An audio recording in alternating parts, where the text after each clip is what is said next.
नमस्कार मित्रांनो, ठरलं तर मगच्या येणाऱ्या अपकमिंग एपिसोडमध्ये सायली आणि अर्जुन हरीश काकाच्या मित्राच्या घरी जाऊन चौकशी करायचं ठरवतात. ते त्यांच्या घरी पोहोचतात तेव्हा अर्जुन त्यांना विचारतो, हरीश काका आणि तुमची मैत्री कशी होती?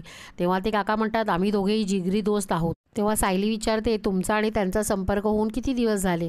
तेव्हा ते काका म्हणतात की आमचं फोनवर बोलणं होत नाही, पण चॅटिंग मात्र होत राहतं. त्यावरून ते वरती म्हणतात, 2 दिवसापूर्वी त्यांचा मेसेज आलेला त्यांच्या नेहमीच्या नंबरवरून. हे ऐकून अर्जुन आणि सायली दोघे शॉक होतात. आणि काही वेळानंतर ते घरी आल्यावर त्यांना मधुभाऊ गायब असल्याचं सांगतात. सायली विचार करते, मधुभाऊ असं बाहेर जाणं, एकट्याने जाणं शक्य नाही आहे. त्यांना माहीत आहे की त्यांना बाहेर जायचं नाही आहे, तरीसुद्धा ते कुठे गेले असतील. आणि आजचा भाग संपतो. पाहूयात मधुभाऊ सापडतील का पुढच्या भागात. धन्यवाद.